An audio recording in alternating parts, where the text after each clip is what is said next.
Hey guys, Stefan here. Got some pretty sweet knives. It's my brother's shop. Say hello, Brian. Hello. Okay, what do we got here? These are his little projects he's doing. I have hardened all of these. Most of them have been created from an actual grinder instead of my belt sander over there. He's got a pretty sweet little 4x30. And Harbor Freight. That's how we roll. I mean, that was Menards, but still. Yeah, it's still same really theory. good and cheap. But yeah, all of these have been hardened through my forge to, Maybe I'll do a video of that tomorrow. yeah. Maybe we can forge tomorrow. Oh, that'd be awesome. If we have... This I made. Yes. These two are Stefan's productions. Oh, yeah. And... Dude, this thing is sharper than crap. Yeah. And the way I the way I ground this out, you're not going to need to reharden that. That thing's ready to go. Yeah. And this is an old knife. Yeah. Or no, this is an old saw blade. Yeah. Paracord wrap. This is saw blade as well, but this is these two over here. Yeah. This is a little push blade along with this. Got a couple of them there. Yeah. And then those are and this is like going to be a little paring knife that I'm going to make for the wife. Well, they're kind of rough, but yeah, you smooth them out, they'd be pretty sweet. Yeah. But then this is kind of almost an EDC. I sharpened this thing, man. This thing is like stupid sharp, and it holds a really good edge. And I have two of these, but one of them I can't remember where the heck it went to. But yeah. Like a little claw blade. And then this is the one you gave me. Oh yeah, I made this thing a while back. This thing's really sharp, but I had no purpose for it, so I was like, here you go, play with that. And this thing, I have no idea what you could turn that into. That could be a good skinning knife, maybe. Like for like when you're preparing your something like that, yeah. Just that might be helpful. Skin it out. Yep.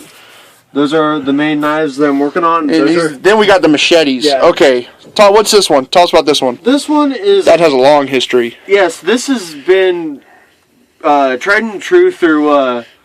many a camp out. Many camp out. And See, guys, this is what you can do with those cheap, crappy $20 samurai swords you buy at a state fair. Yeah, exactly. And yeah, it's been cut and ground on, so you actually have a handle here. Yeah. The rat tail actually came off of this, and it came down, and he threw it against a tree and broke it, or smacked a tree and broke it. Yeah. And then for years, he carried this thing as it is with just a belt wrapped around, cloth belt wrapped around this. Yep. And did you forge this? I've started forging it down to kind of flatten it out? Yeah, so that I can actually wrap it with paracord. That's pretty sweet. And then he's got this beast, which, what are these made out of? What kind of steel are you using? I mean, not the kind... Alright, be in a sec. Okay. His wife's calling us in for food. What are they made, or what's the steel for? This steel is originally for guards on semis, like...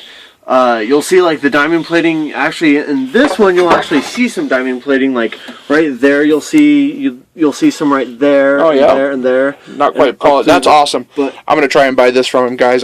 We're haggling a price. Yeah. And then if I make this, I'll show you guys the other one that I've made.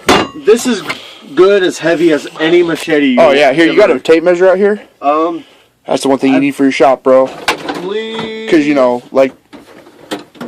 Eventually you get calipers, but for now you need a tape measure. Don't right now. Okay, well, it's about that's about a 1/4 inch thick. Yeah, it's... And this thing is nice and beastly, but I want it because this is my kind of machete. And then I have a knife that would match it. Oh, then he's got other stuff. Oh, you have that thing? Yes, I have that thing. I bought one of those cheapo, crappy swords, and the handle broke. So I attached it to a handle, and my dad used it for cutting weeds. And my brothers ended up with it. Oh wow, we have a couple the assortment of death here. What do we got? They are actually not really practical, but don't you do these for like Ren fairs? They're good for costuming. Yeah, Ren fairs and costuming stuff like that. Yep. But I mean, with a little work, you could actually put those or get those in the handles pretty good. Yeah. And what kind of wood is this?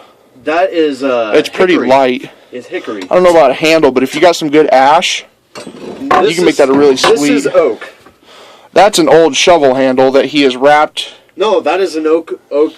This was a 36-inch piece of oak that I bought from Menards. Oh, right on. That thing it feels like an old broom handle. So yeah, I bet that thing would chop. Yeah. Well, it would, except for you can see there's no edge. So yeah, these would be good for like a Ren fair or costuming. pretty sweet, which him and his wife are into. I haven't really looked into that, but yeah, that's awesome. Yeah.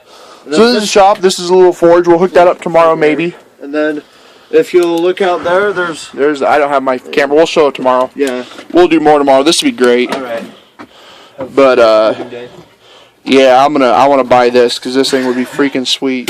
Yeah. I was thinking about. We're gonna have to wheel and deal. Yeah. But I do So that's my brother. His wife owns what's her company? Say Hats, and I am Say Knives. We'll do a couple of her hats too. Throw them up on here. Throw a link to her website. Give her some business. That thing is sweet. All right, guys. Knife making. It's addictive. Yes. Get the drug. All right. To the food.